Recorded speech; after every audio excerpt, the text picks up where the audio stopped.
Okay, I know. We should put little covers on there.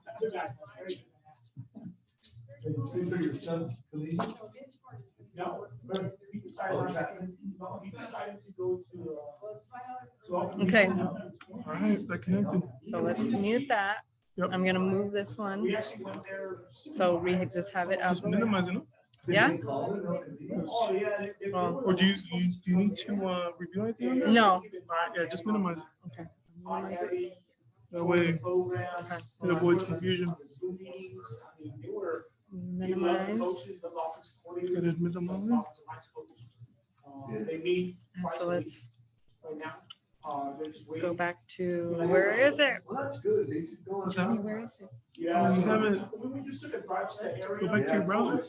It's in the YouTube one. Oh, that's why we have to, Yeah. is it? It's actually a very nice. Don't share it. Yeah, so, Exit out. Yeah, so instead, Hold on. Yeah. So yeah, we can't. Yeah. exit out of that. So should we stop share? Yeah. So we just gotta. I'm hoping everything- Stop share, and then As soon as they tell them, hey, yeah, we're gonna have a season. Then, hey, you better write. Get all of those things. see your Chrome browser. So we're playing, Do they have forms? They have stamps on the park. Oh, that's Yeah. that new one that we Yeah, did. and close that one. Oh, yeah. Open up the other one. DC, like working. Pull the camera out of it. So there Yeah, move that one. Because I bet it was summer. Okay, then let me minimize this. But he went there. Full screen that. Okay, now let's, Head coach, can I move this one back? Because I like it over here. Faster. Hold And on. then share that You one. know that what was the type name? There it is. There it is. We did it. Okay. So that's what you guys see. Okay, maybe I should keep this up right Yeah, here, just- just so we can. Yeah. And he was, he really wasn't giving us. And then even when we go into closed session, when you mute, right? Mhm. Then you can test to make sure. Yeah. Okay. Yeah, they do, man. Was They got lots of choose. And then let me see YouTube, just so I can. They have a running back. Okay, that's what's going on YouTube right now. There it is. Okay. We're connected on YouTube, You're Gabriel. famous, Gabriel. We're on YouTube. Yes, it's on. So we wanted to do it early, just so we could, Yeah. it's on. I mean, so he was. Yeah, so he's trying to make a name for himself. Yeah. And these guys, they are over there. I feel like so stressed. Oh, yeah. Okay. The only reason they're there long I'm leaving right now. Are you? Are you? Just wait till I get the You're like, presentation. "Wait." Just wait till I get the presentation. Yeah, so he's- Okay, any new participant? Good, yeah. I think So we're already, that's good. That's good. I'm not even gonna check the chat, because then people can see it. Gabe, some people calling in, or like No. Sylvia last time, Oh, yeah. they'll be coming out of the speakers. Awesome. man. This Yeah. worked out So, yeah, we were, how long were we here yesterday? Like 2.5 hours. This is a nice setup. Yes. I've been sharing a lot of this format Mhm. with some friends. Oh, You nice. guys gotta do it in person. How are you guys doing it? Just keep it under 10. Yeah. This and that, like, oh, yeah, well, I'm gonna have to recommend. Yeah. Nice. If the room's big enough, I think it'll work. I think every city's got some room that's big enough, whether it's community center or veterans hall. Yeah. I think we just got lucky with this one because it has all the Yeah, that's what makes it. outlets and, I think that we would have been hard pressed at the regular council chambers to try to have a setup. oh, yeah. Okay, so, question. Screwed up on the YouTube one. You guys pushing a lot of water around? Southern Cal? Okay. I'll let this work. Sorry, we're 7 o'clock. Yeah. Yeah. I'm gonna see where- where- Sorry, where- We need to order some more MacBooks or laptops. Oh, yeah. We should do it under. I think we ordered another extra 3. Under of these. COVID. Oh, Do it yeah. with Tough the- quotes or whatever? Now's the time. to do it. Okay. Yes, and the building inspectors. Yeah. Yeah, Now's the time to do it. that's Okay. true. Sounds good. Get started.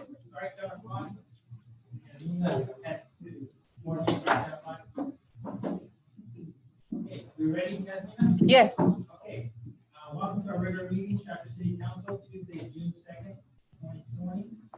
Call to order at 7:01. Roll call, all council members are present. And may I get approval of the agenda? Is there any way we can do, since we're here, flag salute the mayor for the day? We can definitely do that. Do you want to do that tonight? Okay. I don't mind doing it, or if you guys can split it up, it doesn't matter to me. Would you just go ahead for today? Yeah, I didn't see it on there, so I thought we'd have. Sure. Do we need to add that ahead of time to the agenda? We just vote. Okay. I can make a motion to approve the agenda. I'll second. I didn't do it. Okay. Let me, Okay, Lopez. Motion by Councilmember Givens, second by Mayor Pro Tem Lopez. Councilmember Givens, Aye. Lopez. Yes. Prout. Garcia Yeah. and Alvarado. Yes. Okay, so let's stand for the flag salute, get the flag here. Hope you have one in your house somewhere. Salute, pledge.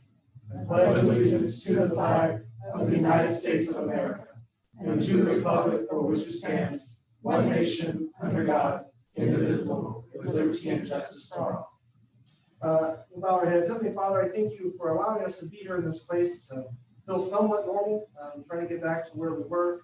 I just pray for your guidance and wisdom in every decision and conversation that's taking place right now in this room, across this county, the state, and the nation.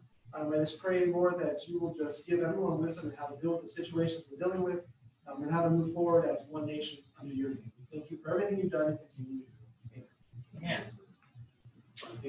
Thank you, Councilmember Givens, for bringing that to our attention. Thank you for leading the resolution, also the invocation. Moving on to public comment. This portion of the meeting, anyone wish to address the council on any matter that's on the agenda or not on the agenda? On your hand, do we have anybody? No emails or comments were received at this time. Okay. No public comment is closed. Moving on to council announcements and reports.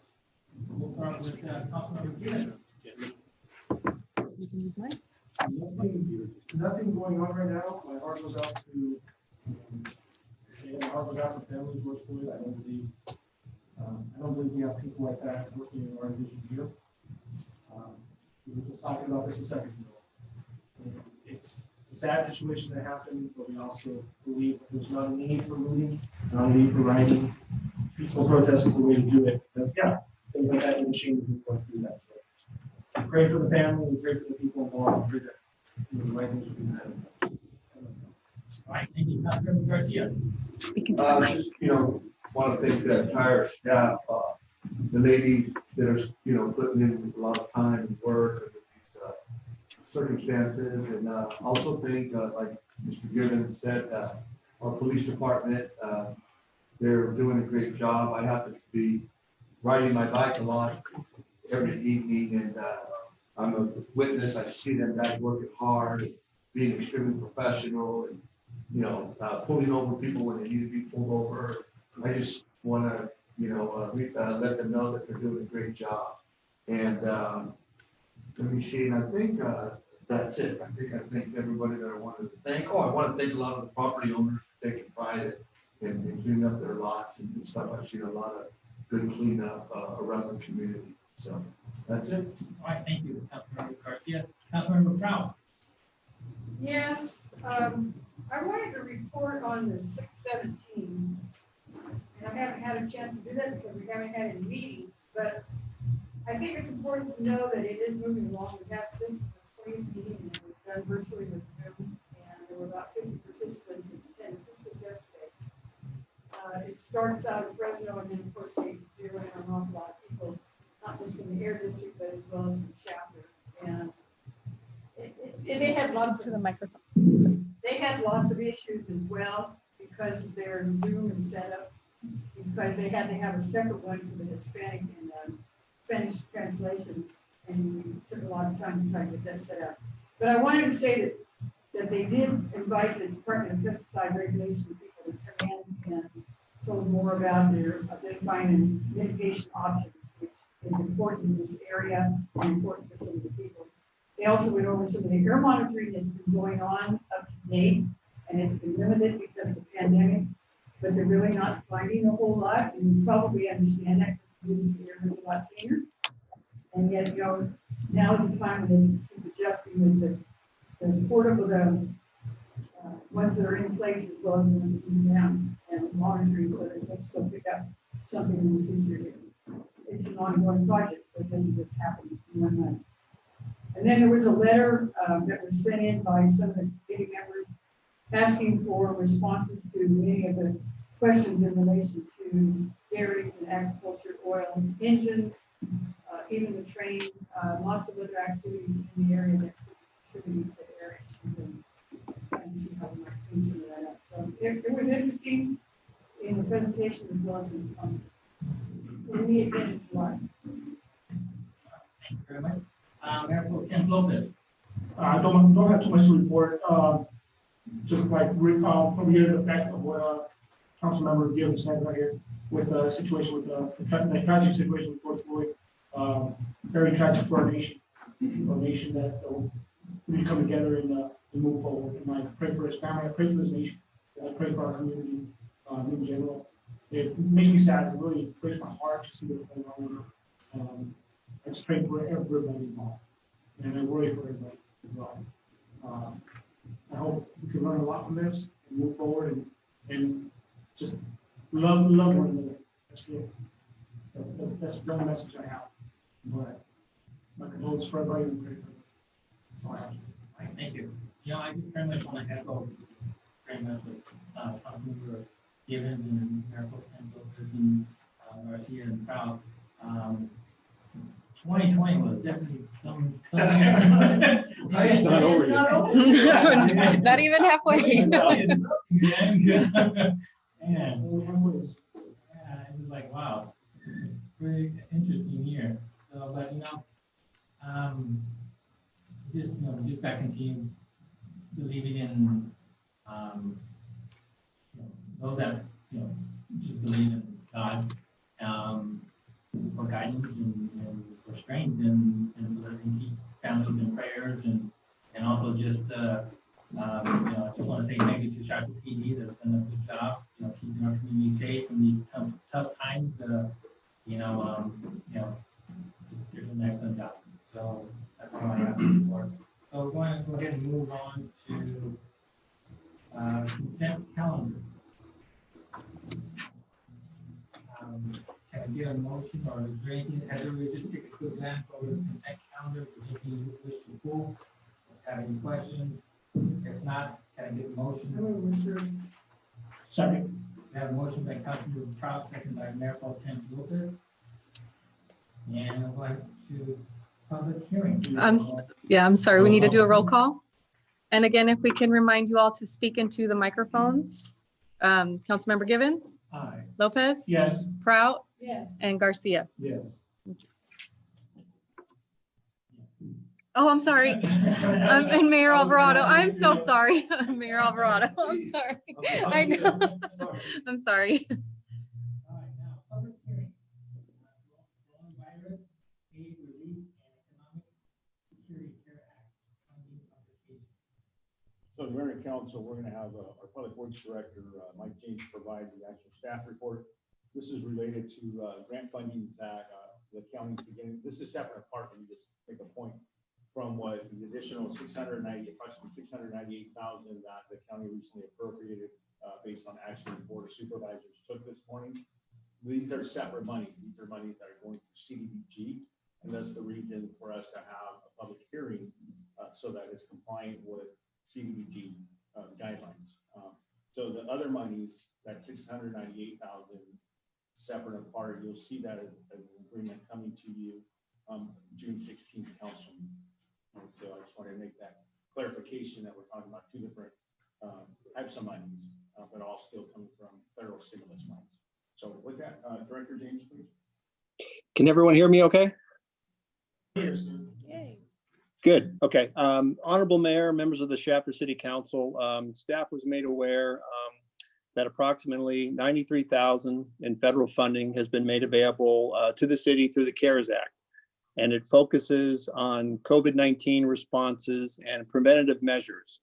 As the city manager pointed out, there are other pots of CARES Act funding, and this one amounts to $93,000. This particular allocation is being overseen and managed by the county, similar to a community development block grant or CDBG process.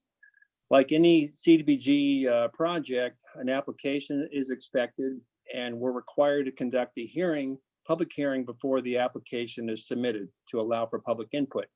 At the closing of the public hearing, the council generally adopts a resolution authorizing the submittal of the application. Notice of tonight's hearing was published by the city clerk, and we've been unfortunately given a limited amount of time for the public to respond and participate in the process. Fortunately, the intended use of the funds is pretty open and flexible. And as previously reported, there will be other sources of CARES Act funding that we could utilize in the future. Before you tonight is Resolution 2719, attached with your staff report. As drafted, it suggests health and safety upgrades of public facilities for the proposed project. And this can include a number of things. To name a few, facilitating public participation at an alternative council site where you're currently located, for example, public access improvements at City Hall, and restroom upgrades at city parks. But staff will respond to questions and suggestions by the council and public and adjust the resolution as necessary based on a project of the council's choosing. So with that, staff is requesting at this time that you conduct the hearing, and at the close of the hearing, consider adoption of Resolution 2719. Thank you. Okay, thank you very much. Open this up to public hearing. The public hearing is open, and is there anyone online? No emails were received to speak at this time for this public hearing. Okay, public hearing is closed. Now I open up for council. Any questions from council? So it's treated like a CDBG, but it's so very specific to COVID, right? Correct. Okay. So only things that are going to pertain to that. I saw some of the PPE barriers of some types, or updates or upgrades that need to happen to make sure that we can respond to that. Nothing else, nothing's going to a park or anything like that. This is same category, different role needs, right? That is correct, Councilman. Does the decision have to be made in advance, or can we change or add or whatever anytime? So because it is federal grant monies, we will have to comply with the federal criteria already established for these monies, just like that other pot of money I mentioned. There's federal guidelines we'll have to comply. So long as the expenditure falls within those guidelines, we should be eligible for reimbursement of those money for the expenses that we incur.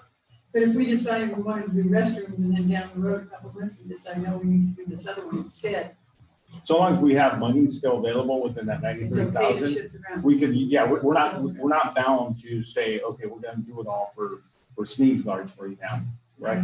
It's anything related that safety measures in response to COVID-19. So to your point, if we do restrooms today, but then next week we want to do something that's safety measure related to COVID, then, and it's within the eligible criteria of the federal guidelines, we should be eligible for the reimbursement. Yeah, and have that flexibility to incur that. What timing do you have in it? Do we spend it sooner than later? Mike, was that in the guidelines there? I know the other monies we have through December of this year that we have to incur the expenditure. So we have to move promptly in order to incur the expense and then get reimbursed. Okay, 'cause But- I think I understood that. in the report. Yeah, I just had a question. Councilmember Proud, like in bathroom, would you have it like in a restroom or like with extra soap or something like that? upgrades, I don't know if you've gone to other establishments. I saw this in Costco. They put barriers Oh, okay. between sinks. So when people are washing their hands or just, they're basically doing individual stations, if you will, whether it's for the hand washing or hand soap or paper towel, just to kind of isolate for one person to utilize it at a time. That's an example of what some of those measures are. Oh, no, thank you. I haven't been out for it. Yeah, I know. Thank you. Okay, anyone else? Any other council member questions? Okay, seeing none, can I get a motion, please? I'll make a motion to approve. I'll second. We have a motion by Mayor Pro Tem Lopez, second by Councilmember Givens. Councilmember Givens, Aye. Lopez, Yes. Prout, Yes. Garcia, and Alvarado. Yes. Moving on to number 2, under public hearing, annexation of number 4 of landscaping and lighting assessment district, number LL 001-2015, track 7332, phase 2. Sorry, Mayor and Council, holding a public hearing is procedural in nature when establishing this type of assessment district. Director James will provide the background and information staff report. Mike? Yes, Honorable Mayor, members of the Shasta City Council, the city operates a landscape and lighting district that serves Gossamer Grove residents. Property tax assessments are collected to fund park and streetscape maintenance as well as streetlight operations. And Gossamer Grove is an active development, so the district needs to expand as the community grows. And expansions are made possible by annexations. A 4th annexation is now necessary to include track 7332 phase 2, which would add approximately 170 new residential lots. The council previously approved an engineer's report that analyzed the added district costs and recommends assessments for the new lots as well as adjusted assessments for the existing lots. And we're basically consolidating everything into a uniform rate of $537 per lot, which actually reduced the assessment slightly for the existing residents because we're spreading the shared costs amongst amongst more lots. The council also authorized a hearing for tonight's meeting regarding the annexation. And at the close of the hearing, staff is requesting adoption of resolution 2720, which would formally order the annexation. It should be noted that the new tract has not been developed. The annexation approval is required before Lennar can record the map and sell lots. And Lennar is technically allowed a 45-day notice of the hearing, but has opted to waive that notice so they can expedite development. And then finally, Lennar has completed and submitted a ballot that authorized future tax assessments on the annexed lots.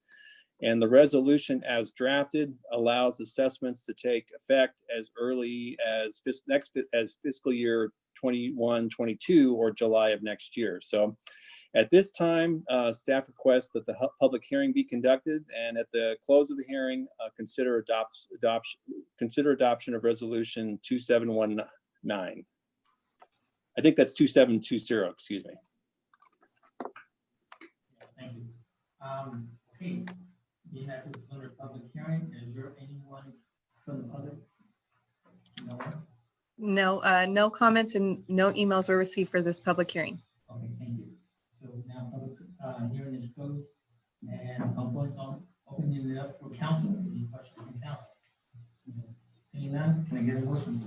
Make a motion to approve as read. Second. I have a motion by Councilmember Givens and second by Councilmember Garcia. Now, I'm sorry, roll call. Councilmember Givens, Aye. Lopez. Yes. Prout, Yes. Garcia, Yeah. and Alvarado. yes. Moving on to manager's report, number 1, 2021 preliminary budget review. Sorry, Mayor and Council, you would have received a copy of the budget. This is a preliminary budget that's proposed. Tonight, we're not going to dive into the general fund or any of the funds that's presented to you. We're going to do a high-level overview of the budget, basically the budget message of what we looked at and the analysis that was conducted in terms of the financial matters consistent with council direction. What you're going to hear from our budget consultant, Bill Statler, is that we were very prudent. Our revenues were projected consistent with what we're seeing from our sales tax consultant and what we know is occurring in the economy. On expenditures, you're also going to see a decrease of expenditures consistent with your direction, of which was holding the line, basically taking a status quo budget from last year, the FY19-20 budget, rolling it over to this year. So we continue to maintain the essential services that we provide to our residents. And so that's basically what you're seeing with this budget.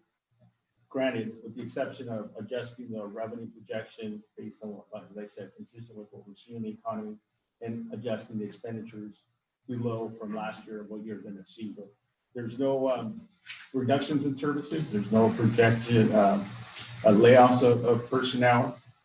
There's no new programs, there's no cut to other services and programs. We're basically doing the status quo budget to bridge us over the next year. I will, and you'll hear this from Bill, but as well, is this budget is an operating budget. And given the circumstances that in which we find ourselves in, at mid-year, if our revenues are better, you'll have an opportunity to make some adjustments. If they're worse, then we'll make adjustments as well. So this budget, like a lot of other budgets, are a living, breathing document, more so in this particular instance, because the economy is so fluid. So we have to keep that in mind. We will be closely monitoring our revenues, managing our expenditures, so make sure that we are staying below on our expenditures, on track, and that we're making sure our revenues as projected are coming in. It's the first time that we see that the economy is not recovering as we think it is based on those projections. We're going to come back to you and have conversations about whatever adjustments we need to make to the budget. So I wanted you to know that we will still have some flexibility to be able to adjust this budget accordingly as we continue to respond to the COVID-19 recovery. Okay, so that's just my assurance to you of the approach we took with the budget. A lot of work went into it. I need to say this, the budget team did the work of, normally takes between 4 to 5 months easily, and they did it, and it's still a very quality product, and we did it in 4 weeks or less. I mean, just about 4 weeks. I want to acknowledge Phil Statler, our budget consultant, Debbie, Trevin, they were the external budget team, but we also had Yasmina, and this is the product of her coming in this afternoon and printing the budget book. Brittany and Rachel, my office, who finished off being part of the budget team. So with that, I want to turn it over to Bill, who will give you, like I said, a high-level overview of what you will continue to see in the budget as you dive into it more. And then we'll cover the schedule for the remainder of the budget process, where you'll have an opportunity to really get down into whatever detail you want in the budget in the forthcoming study sessions that we'll have with you. So this is only an introduction. You will still have an opportunity to weigh in on the actual expenditures and the department budgets as we go forward. So with that, Bill, you want to go ahead? Bill? He's on the line, yes.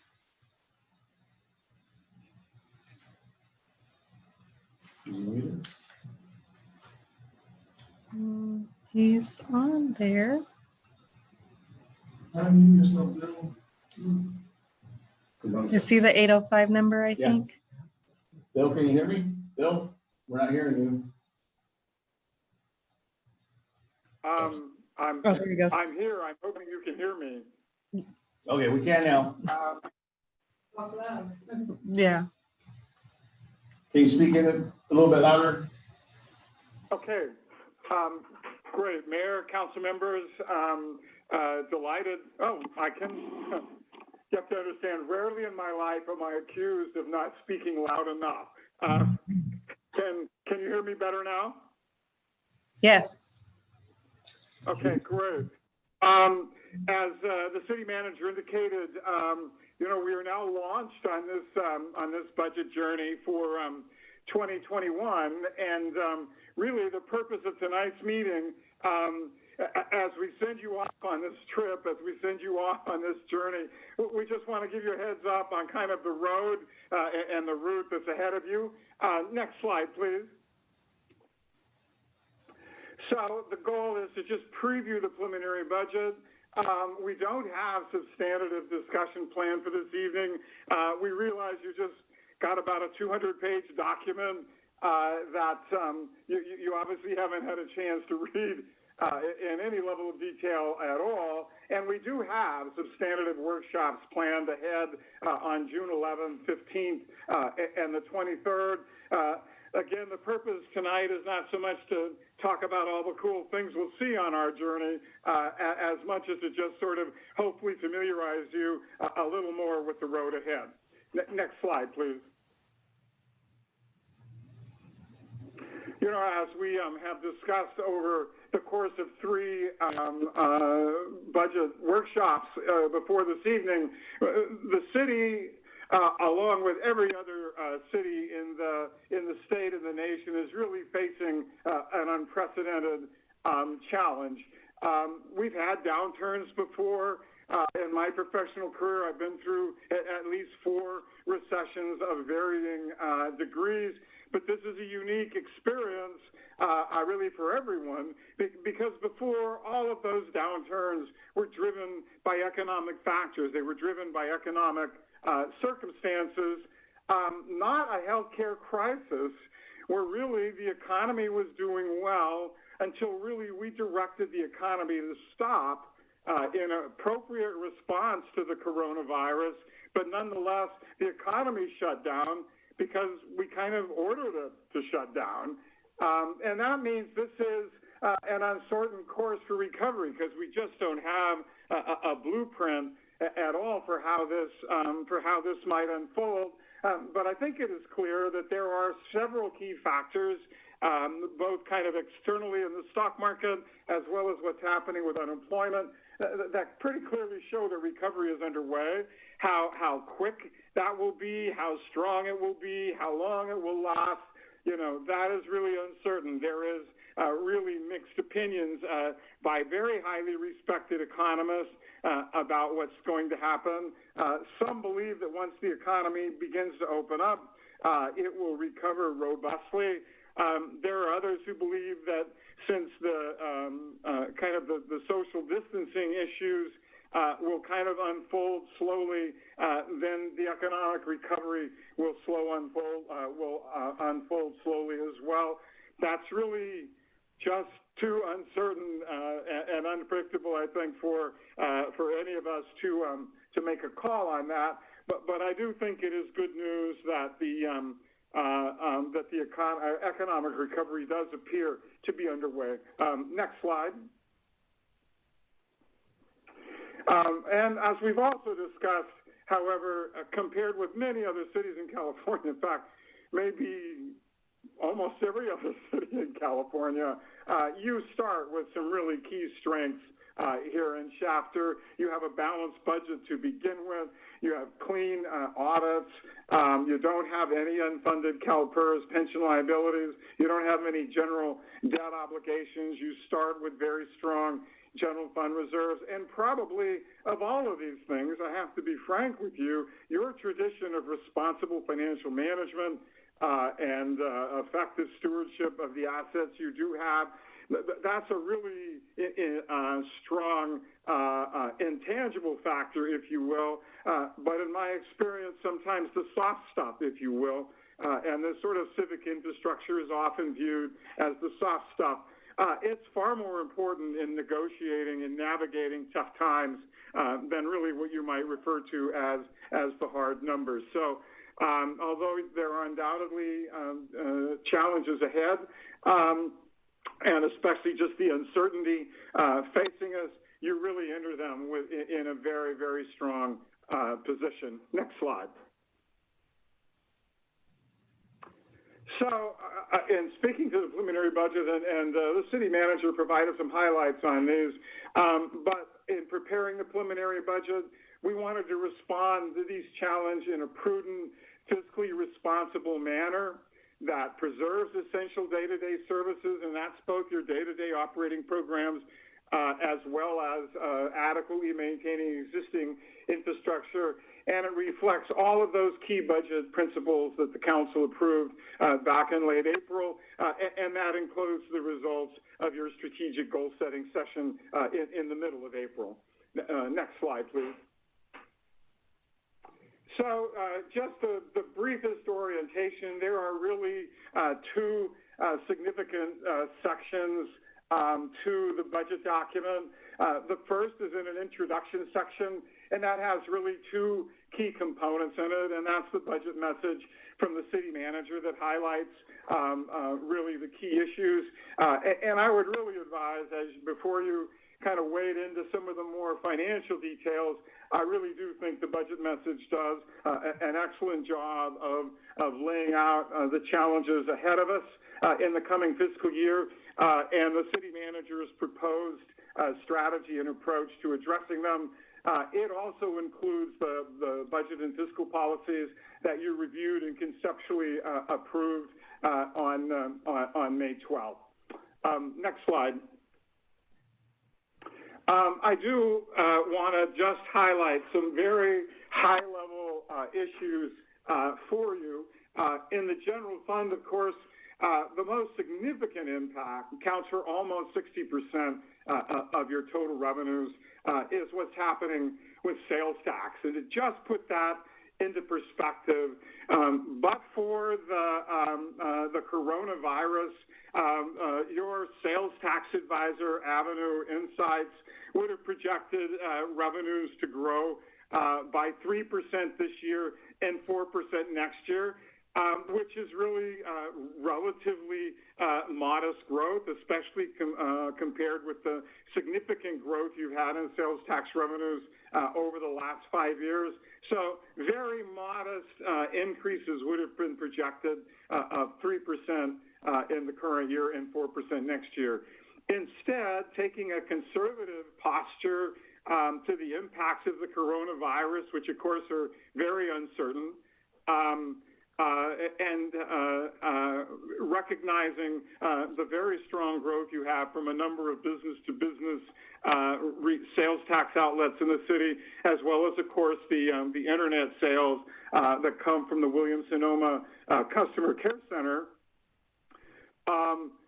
We're projecting a 10% downturn this year and 10% next year. Now, many cities throughout the state, they're seeing 35, 40% reductions in their sales tax revenues. So although that's certainly a significant reduction in your sales tax revenues, it is certainly favorable is a hard word to use, but it's certainly, let's say this, 95% of all the other cities in California wish they could swap with your position because they're going to see much steeper decreases. And to just put that in perspective, compared with that 10% downturn this year and 10% next year versus that 3 and 4% increases we would have otherwise have expected, projected sales tax revenues in 2021 are about $4.4 million less than we would have otherwise thought. So that puts that downturn in some sobering perspective. But in response to that, the department have taken the challenges facing you very seriously in their submittals and have been diligent in looking for savings opportunities. Overlaying that, of course, are the 8, not frozen exactly, but 8 chilled positions the city manager is recommending. They remain authorized. On the other hand, they are not budgeted to be filled in 2021, and that's really a carryover of the short-term budget action the council also approved for the current fiscal year of having a hiring chill, if you will. That alone saves you almost $1 million in 2021. But on top of that, the other operating expenses, they're also down by about $1 million. So you have a proposed budget in 2021 that is about $1.9 million less than your approved 29-20 budget. Should point out that there will be significant savings because, again, department heads have followed the direction to take a very constrained look at expenditures this year and next. Your current year budget will see savings as well, but I do think it's important to note that not only have you held the line on budget requests overall, but they are significantly lower than the approved budget for the current year. Also important to point out that your assigned fund balance target is above your minimum. The unassigned general fund balance at the end of the coming year is $16.9 million. That compares favorably with where that's been in the past. Your target for compared with your operating expenditures and revenue path 3 commitments is 50%. This unassigned target is around 70. Should point out, although your unassigned fund balance in the general fund is strong by any metric, by any measure, the main reason for that significant for that ratio isn't so much the numerator, it isn't so much the sales tax revenues, it's because that denominator has shrunk compared to prior years. You have a lower operating budget because of lower sales tax revenues. You have a lower pass-through obligation. So it's still strong by any measure in absolute terms. But I think those key metrics are the top highlights. Should also point out, you have a very, very lean general fund CIP. Capital programs are going to move forward from prior year funding. So people will still have a hard time getting around town because of paving projects. Which a former public works director I used to work with, he always viewed that as a really positive side from his perspective. It meant work was getting done. But you have projects that will move forward. You certainly have projects that will move forward in water and wastewater and funded by your TDA revenues and gas tax. But your general fund projects, very lean CIP coming up. Most of those projects which did not move forward in 2019, they are carried over into the 5-year plan, but most of those, instead of being seen in the current year, are going to be showing up in years 2 and 3. I think there is a significant new feature that we have introduced with this budget document. Its format and approach is very similar to what you've seen in the past. Very high quality budget document. But what we have summarized for you, so you don't have to go searching for them, what we've summarized for you in the budget message are all of the significant operating budget changes, both in the general fund as well as the enterprise and other funds. And so we've summarized that in one place for you, both ups and downs. So where in order to preserve essential services, we thought it was necessary to introduce either new funding or augmented funding. We've highlighted them for you in the budget message. In those areas where savings were possible in order to help balance the budget, those are highlighted as well. And of course, the most significant of those are the chilled positions.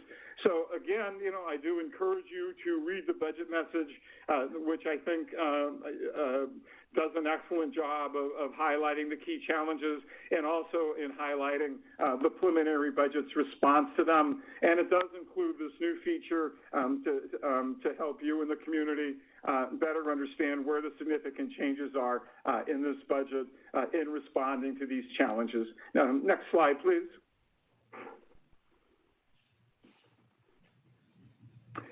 And this is just, of course, the next steps in the process. We're obviously here at the preliminary budget preview, but there are at least 3 budget workshops and hearings scheduled. The next one will be on June 11th, so you will have an opportunity before that workshop to review the preliminary budget document. But again, we'll provide an overview of the findings in greater detail than we have this evening, and we'll focus on the city's most significant fund, the general fund. We'll continue that preliminary budget review by focusing on the special and enterprise funds, and hopefully after those, you will, and any further discussion at another special hearing on June 23rd. Hopefully, after your final review, you'll have had enough information to be able to adopt the budget. And then if for whatever reason there are still questions that surfaced in previous workshops that we needed to follow up on and get you that information, continued budget review and adoption, only if needed, is tentatively scheduled for June 30th. And with that, that's sort of the road ahead, the roadmap, if you will, for adopting the 2021 budget. And with that last slide, which is the final one, which is probably the best word in English language after a presentation. And that's be delighted to answer any questions you have about the review that is ahead of us.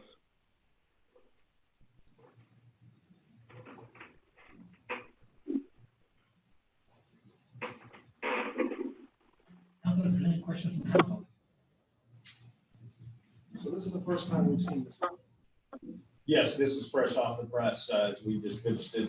Our budget team worked through the night and we posted it and we printed it for you. How many questions do you want to take? Or are we gonna have another session just for that? I'm sorry. How many questions do you want to take from the week of the vote, or are we having another session just for that? So this is introductory, and then we have June 11th, which will cover the general fund, and that'll be all the departments within the general fund. So we'll have an opportunity there after reviewing the budget and diving into the details of it, and then we'll present to you the overview of the general fund, the departments, and that's your opportunity to ask whatever questions you have about the line items and expenditures for the machine fund. So this is just all review of it. Okay, perfect. We got about a week and a couple of days to take it home and look it over, and then I'm gonna bring all the questions. Of the general fund, and then we'll follow up on the 15th with the enterprise funds, the sewer, water, which are the meter fees and special revenue. Any other question? Seeing none, And just really quick, yes. if in between though, as you're diving in, you have some questions, I'm available. You want to reach out to me, we can schedule a meeting, whether it's by phone or in person, we can, I'll be glad to go over some of those questions you may have. Do we have consensus of when we're meeting on those days, the 11th, 15th? The, The time? oh, in terms of time? Yeah. Yeah, yeah, okay. It's open. I'm looking at ESPN, and I guess it's open on those days. So if you want to do earlier in the day, I think we've been meeting like at 4:30 in some instances. If that works for you, I think we can do that. That would, we can get into the discussion of it and still have plenty of daylight. Yeah. It seems to be good. 4:30? Okay, thank you. We'll do it here. Yes. Okay. Yeah, we'll have more graphs, more detail. I think this is a good setting for that type of discussion, and we'll have Bill on, he might even come up, I don't know, but we'll definitely make sure that we do it here so you have face-to-face interaction. So June 11th at 4:30 Okay. and June 15th, which is that Monday, okay? At 4:30. Both. We'll be back to work, as you know, we tentatively scheduled to go back to work next Monday, so we can already do that. We'll just have to go with the staff. Okay, so, seeing no more questions? You need to get a motion? You don't need a motion, No. just, but I just want to say thank you, council, for your patience, your consideration, and giving me and the budget team the time to get the book done. I had to check with legal, make sure we weren't of a partner. He gave us a review, and we got it done a few minutes after the required deadline, but like I said, it was a lot of work, but I do appreciate your consideration. No, thanks goes to you guys. That's all you guys do for us. You guys do the hard work and everything behind the scenes. So thank you, to you yourself. Okay, thank you very much. We'll go ahead and move on to number two. Number two, community driving Rudy. Certainly, Mayor and Council, this is brought to you for council discussion at the last council meeting. Councilmember Givens asked about the community driving meeting.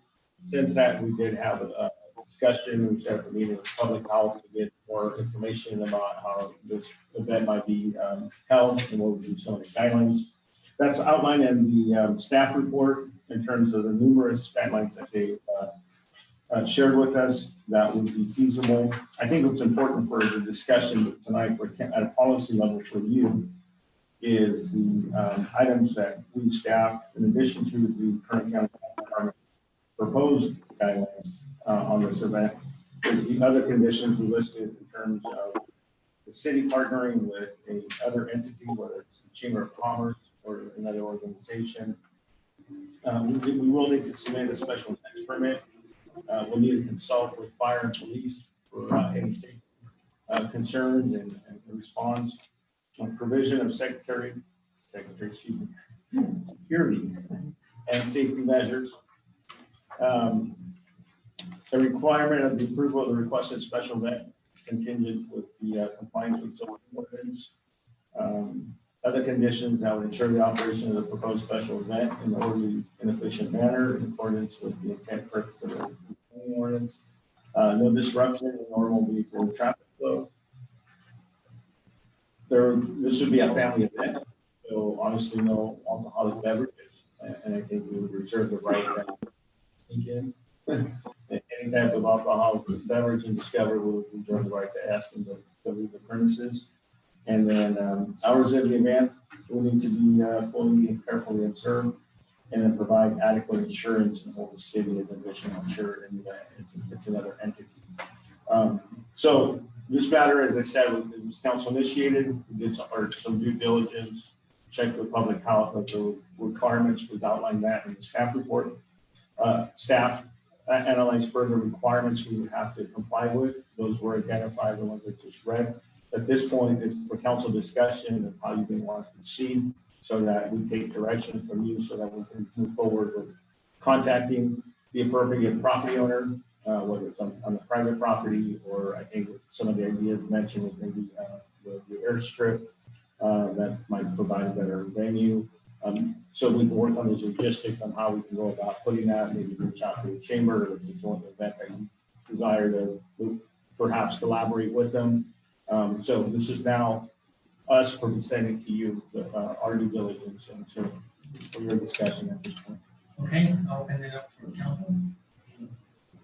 So I'll make a note to it. So the intent behind it, I had some residents approach, and really the goal behind it was, what can we do for the community during this time to still create that camaraderie between residents that's slightly difficult to have right now. And so the idea was brought up for a private movie. I've seen it done actually recently locally, and it works out really well. For the edification of knowledge here, it's the company brings a projector screen, some type of LED screen. You sit in your car, and the sound for whatever movie is played, family-friendly movie, is played through your car stereo system, like an FM transmitter. So nobody's out of their car. I know it's hot. You can still keep your air conditioning on. Those are some of the things to kind of talk through and work through. My intent was not to spend a whole lot of money. I was hoping it would come out of our budget if we could, maybe less than $1,000. The intent behind it was, how do we do something for the community just to keep a positive atmosphere still here in the city. Core city, outskirts of Minter, I'm not sure. Logistically, I think that's where we allow staff to figure out what works, finding the right partners and how we can make that work out. I just wanted to present it to everybody and see if that's something you would agree with, or if you say, hey, you know what, not right now, I don't want to go down that road. I just thought it'd be a good idea, especially coming from residents. My only thought on the whole subject was, if we had done this a month ago or so when it was cooler, we're approaching more hot weather, and I know that I took myself out to Dawson Grove when they were doing it in Dawson Grove Flight Park, and we were outside, and people were scattered around, so we're inside the car. I just can't see putting in the effort and the time, and people expect to be in their cars. It's going to be hot. That's the thing that I see about it. I think it might be novel at first because we've never had a drive-in type movie thing. But I can tell you what, one time when I went out to Dawson Grove, the weather was nasty, windy. Very few people came out. One other time it was so hot, people left. And the other time that I sat out there was really nice. I mean, it's a gamble. I don't know what you're going to get. It was the same thing we dealt with the 4th of July, because I was with a group with the chamber that tried to get the logistics to work out to do a drive up in a car, and just there's so many obstacles in the way that how do you keep people in their cars? And that's the whole gist. Didn't they do it at the rec? Didn't the rec one time do something at the rec center? Like, I thought they talked about doing it. no, but I- they used to have those balloons. My kids would go Yeah, out there on the ride. But it was that outside. was Yeah, that was outside in the big old, 2 years ago, it my, was in front of the baseball field. yeah, my kids would go over the bike. I don't know. But even when, They were- uh, they were little. Remember Couch last year wanted to do it at, and he did it at Manor Park, and he did it also at Greenway. And the attendance was not good because it was so hot. And you weren't in your car, but to be in your car just really turns you on. Yeah, so it's a drive-in. You can keep your car on, keep your AC running while you're doing it. It does cost a little fuel again.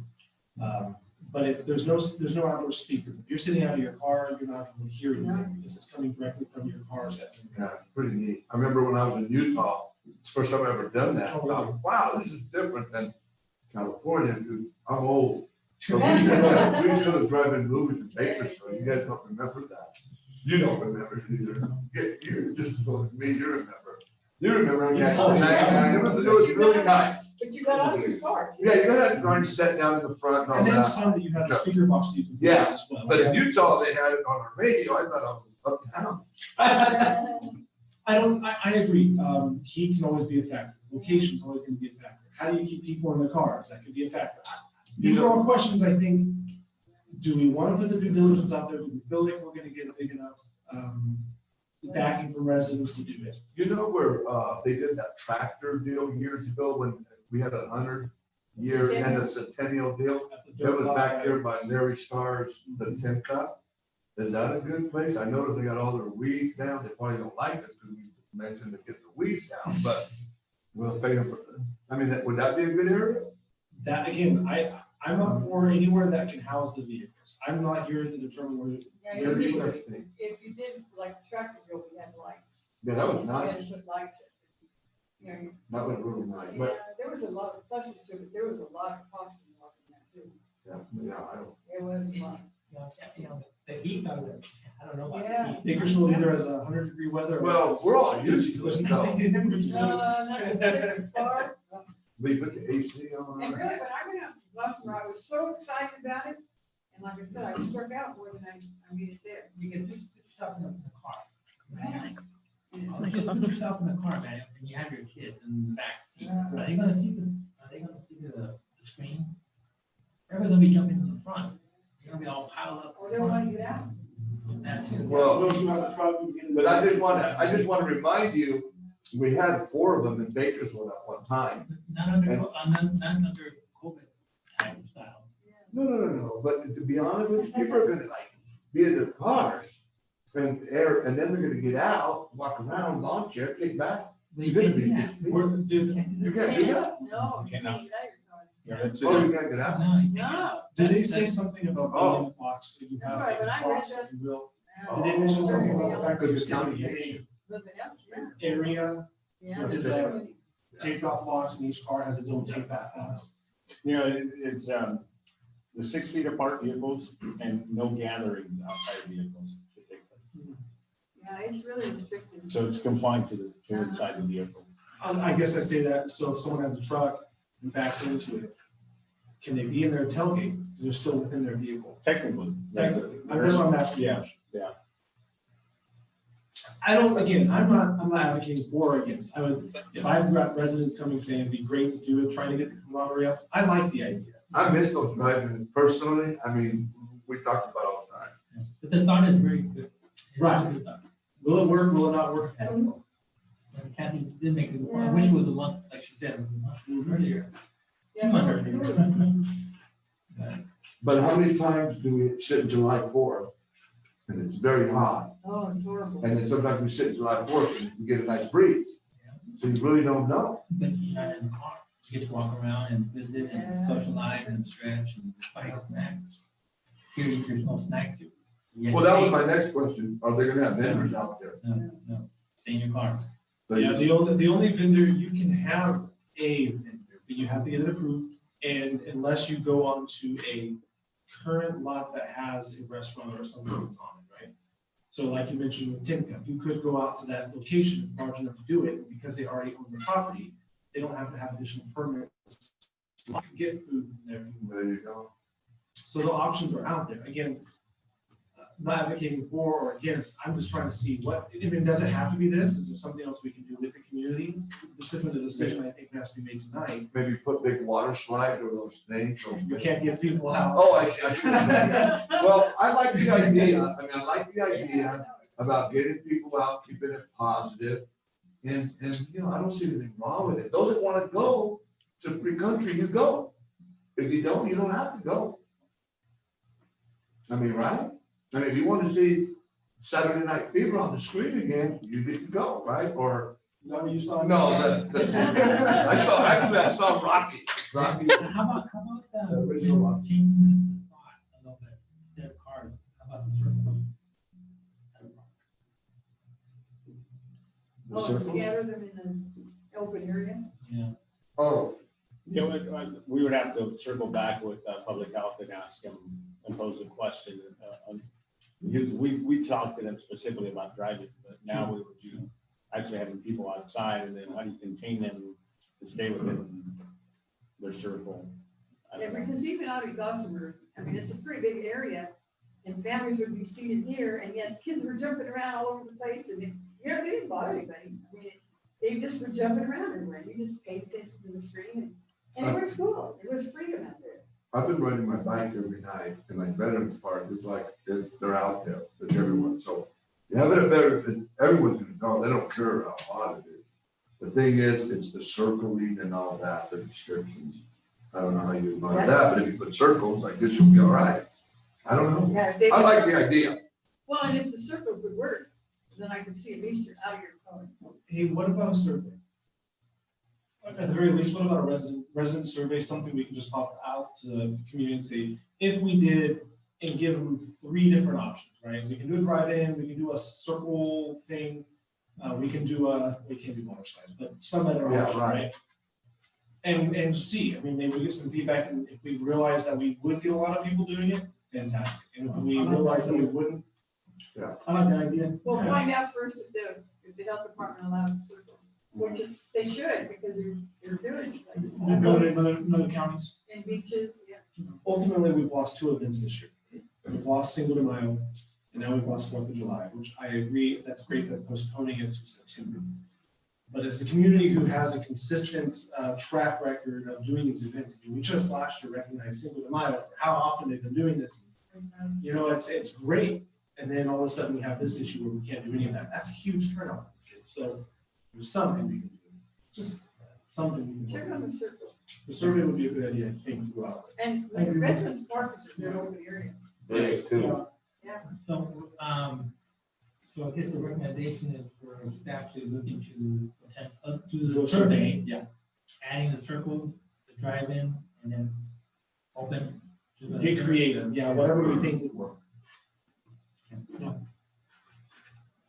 Along those lines, Mayor Council, with your permission, would we approach the chamber as well? Is there interest to involve the chamber and do a collaborative event? I only ask because Rachel informed us that the chamber board is scheduled to be, I think, the 17th or somewhere around there, like mid-June, that this way we can get it on their agenda and have a discussion. So I'm asking. You reach out to them, and then in no particular order, you've got Kiwanis, Rotary, or Lions. We're kind of the outcasts. We'll make our own. We can reach out to some of the service groups, right, to veterans groups, like with and vets. Say that again? And vets. Okay, We'll reach out to 2 or 3 other agencies, entities. Thank you. Okay. We'll go ahead and move on to number 3, under manager's report, the roundabout intersection preliminary engineering cooperative agreement with Caltrans. Certainly, Mayor and Council, Director James will make this presentation. This is a follow-up, as he mentioned to you when we came to you a couple meetings ago with regards to the roundabout project. And he mentioned to you that this particular item will be coming back to you for approval. So with that, Mike, staff report. Yes, Honorable Mayor, members of the Chapter City Council, at your May 19th meeting, an update on the proposed roundabout intersection project at Santa Fe Way and Highway 43 was presented by staff. Staff also requested direction on which of two options to pursue for the layout of the roundabout. We're basically talking about with or without the beach connection. Although Beach Avenue provides convenient access to the intersection for residents and nearby businesses, Council accepted the inevitability that Beach would have to be excluded, mostly because the high-speed rail project is likely to cut off Beach Avenue within the next few years. The council also considered the likelihood that the California Public Utility Commission would impose costly and unrealistic traffic control measures to maintain Beach, even if the high-speed rail project does not happen. At that meeting, council did request that staff work with Caltrans, who is the leading engineer on the project, to analyze the potential traffic impacts to other intersections once Beach is closed, Lerdo in particular, and also verify or explore the feasibility of restoring Beach Avenue if necessary. And staff have relayed these requests to Caltrans, but have not heard back to date. But based on past discussions with Caltrans and with regard to Lerdo, certainly Lerdo will be analyzed with future environmental and traffic studies. And as far as restoring Beach, that won't be a part of the design moving forward, but it is physically possible to connect Beach again with the roundabout. But keep in mind, the CPUC, the Public Utility Commission, will be the biggest obstacle to restoring Beach as an at-grade crossing without the high-speed rail project. Even if they do approve it, there will be added cost, and Caltrans could choose not to front the costs or choose not to even participate in these costs. So in conclusion, keeping Beach is possible, but not likely. Moving forward, city staff will continue to be engaged with the planning and engineering work to ensure that we have the best outcome possible. In order to move forward, we'll need the council to approve a cooperative agreement with Caltrans so they can officially start the engineering work. And we'll also need budget action to fund the city's share of the engineering work. The agreement included with your agenda packet was prepared by Caltrans and has been reviewed by the city attorney. Some additional changes and additions may be requested through the city attorney to ensure that the city's interests are protected, but essentially what's before you tonight is substantially complete. The project is not listed in this year's budget, so staff is recommending an amendment that will factor in the city's contribution of $1.5 million for the engineering work. Fortunately, approximately 1.3 of that is federally funded. Another 200,000 will be funded through local transportation funding, not the general fund. So, and as a reminder, beyond the engineering phase of the project, the city will be responsible for acquiring the right-of-way valued at 1.8 million, and Caltrans will be fully funding the construction, which is expected to cost between 6 and 8 million. So in summary, the requested action tonight is approval of the agreement with Caltrans for their engineering work, subject to review and approval by the city attorney, and a budget amendment of 1.5 million so we can cover the financial commitment that comes with that agreement. Thank you. Thank you for that. Thank you for that. Any questions from council? Yeah, I think I missed it. It's 1.5 million for engineering that the city pays, correct? What? 1.5 million is the city's contribution. 1.3 of that, or roughly 88%, that staff was able to secure federal funding for. So the net cost to the city is approximately 200,000. Okay. And then who pays for the right-of-way acquisition? The city, the arrangement we have is that the engineering and right-of-way phases are funded by the city. So the right-of-way, we have a footprint of what the right-of-way needs are. We haven't appraised that, but the preliminary estimate is 1.8 million to acquire the necessary property.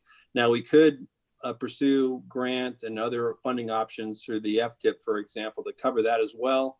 But as of right now, the arrangement that we have with Caltrans, there's not a binding agreement, but it's more of a handshake agreement that it consists of the city covering the 1.5 million of the engineering work and the right-of-way acquisition. Okay, that's why I got to the 4 million in costs versus, Southwest putting in 6 to 8 million.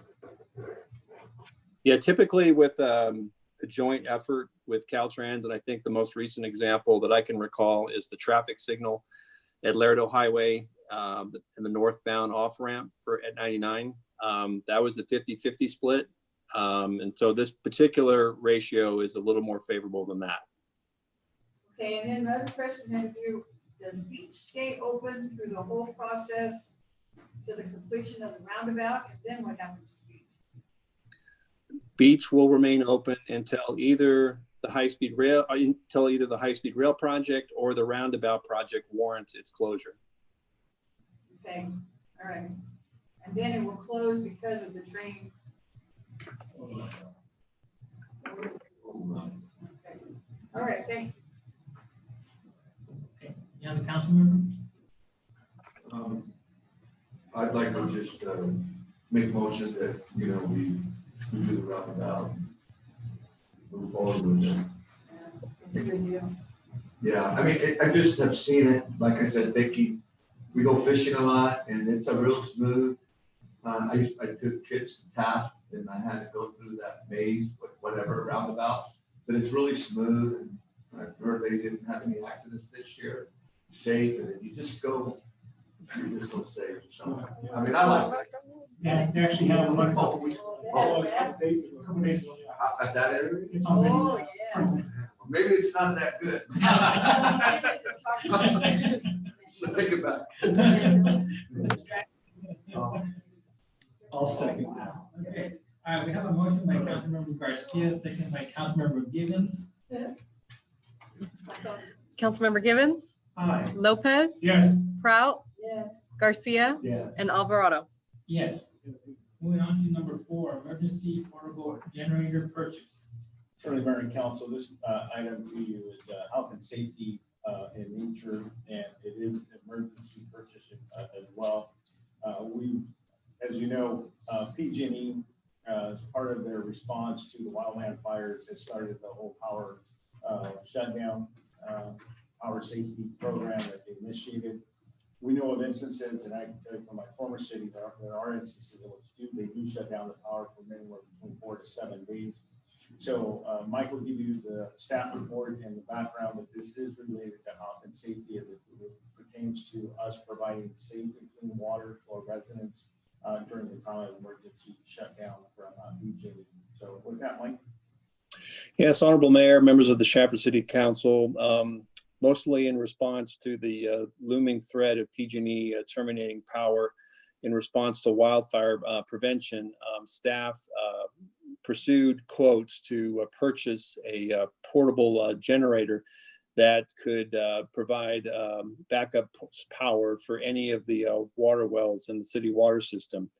The lowest and most responsive quote of the two that we received was submitted by PTS Rental for approximately $281,000.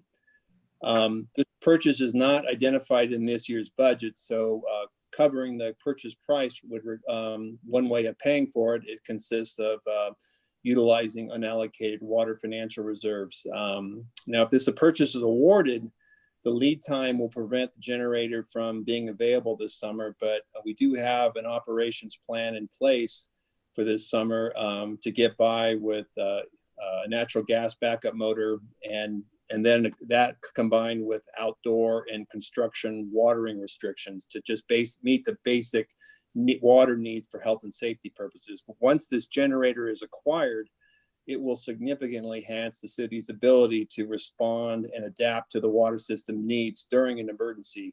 And I envision that it can be used beyond the water system for other needs and other emergency purposes. So with that, staff is requesting authorization to proceed with the generator purchase and the necessary budget amendment to cover the purchase. Okay, thank you very much for that. Any questions from council? We have a generator here at PD. Is that only for this location? I'm not familiar with that, so Mike, do you hear the question? There's permanent generators at public facilities such as the police department, city hall. The new corporation yard is going to have one. What's before you tonight is a generator that could be transported via trailer and could be moved throughout the system and multiple locations so we can respond in the most appropriate location. It's really nice by the pictures over here. That'd be enough. Yeah. $300,000. That's a good investment, though, Yeah. especially in the current emergency, Yeah. you know, to provide services for the community. Yeah. That's so moved. So Mike, just real quick, we have a generator, portable generator, right? But it's not as a.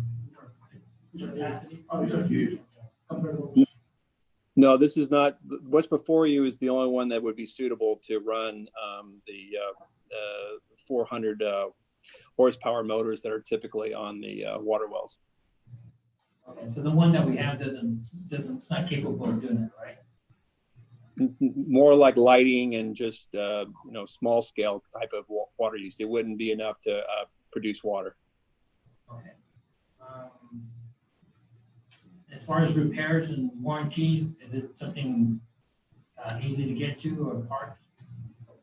Well, the reason for selecting the vendor PTS Rentals is not only the small cost savings, but also their immediate proximity to Shafter. And we have worked with this vendor before, and they have been pretty good about supporting rentals as well as purchases. I will say that rentals, we looked at rentals for potential power terminations this summer, and everything is checked out, which is one of the reasons why we thought it was worthwhile to invest in our own model that we could have readily available. Okay. Well, I'll make a motion. Yeah, There's there's a motion. and I'll second it. Then I should have seconded it right away. I didn't hear you. We have a motion by Councilmember Prout, second by Councilmember Garcia. Councilmember Givens, Lopez. Yes. Prout, Yes. Garcia. Yes. And Alvarado. Yes. Thank you for that, Mike. Moving on to city manager's comments and reports. So in Mayor Council, just a few items. One in particular is related to the COVID-19. At this morning's EOC briefing from the EOC to the city managers group. As you may have heard, the county's been setting up different COVID testing sites throughout the region.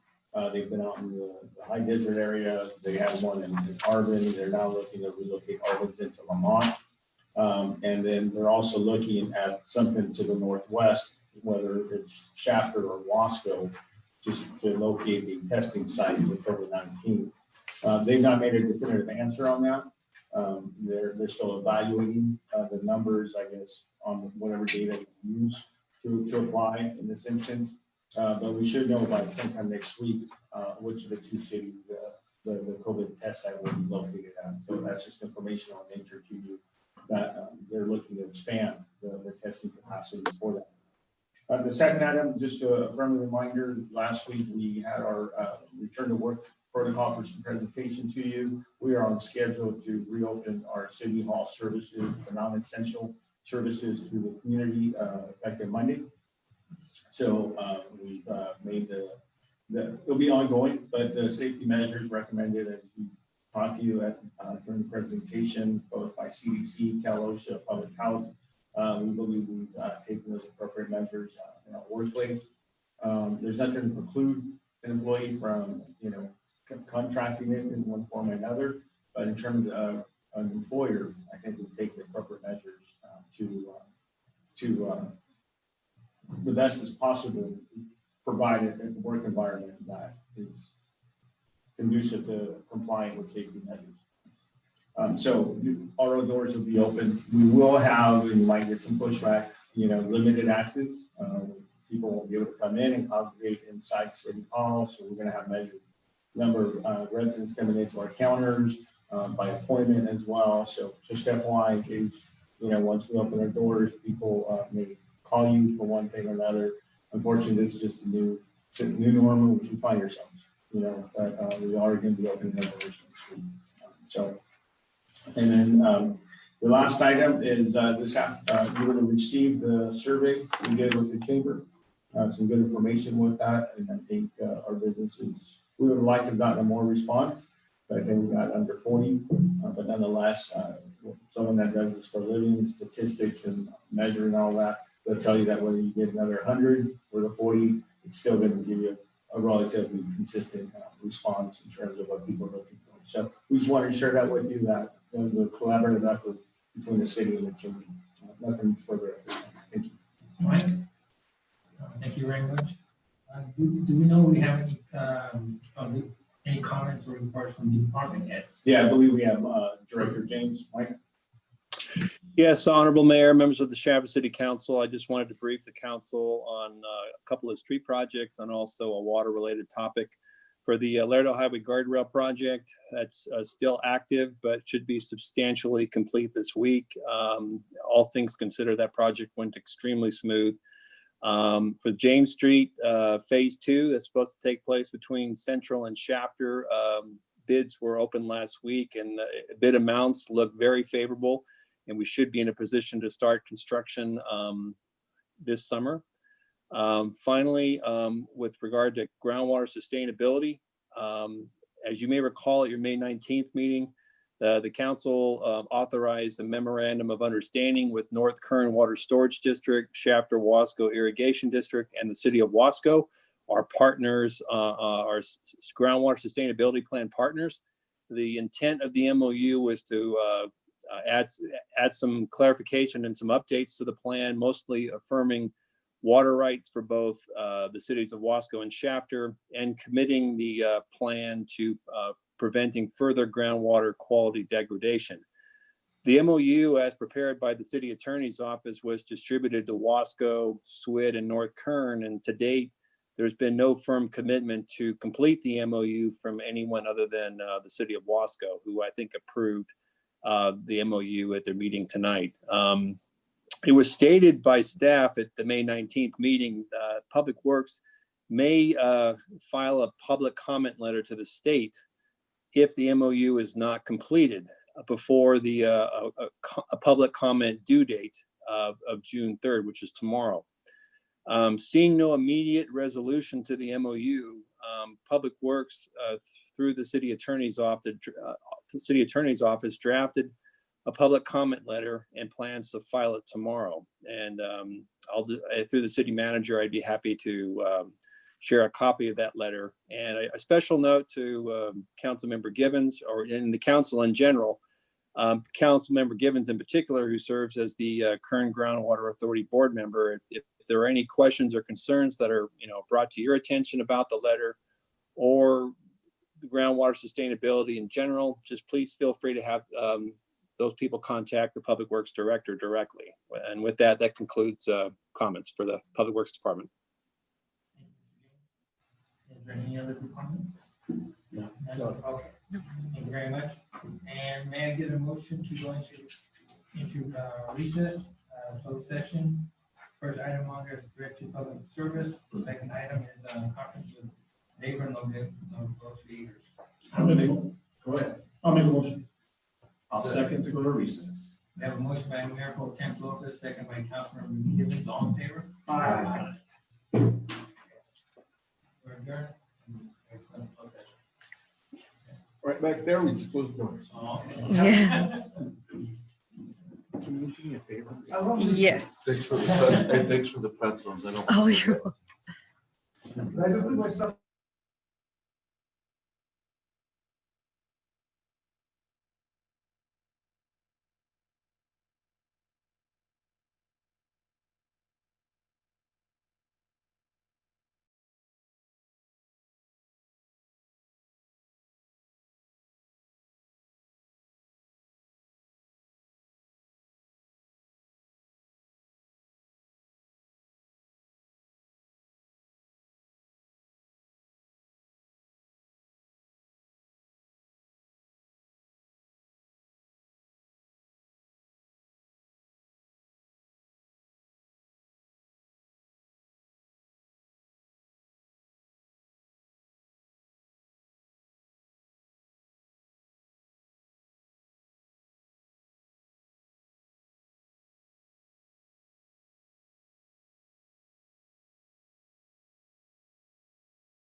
I get a motion,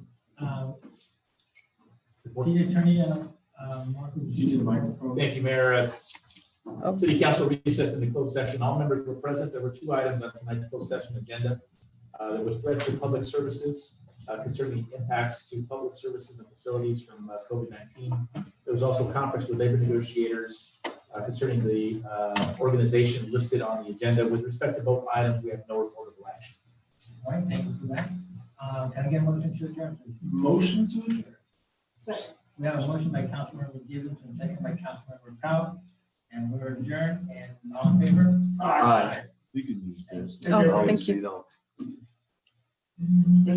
So next week, 11, 4:30. The 11th. Is that next week already? Yes. Yeah, and then like,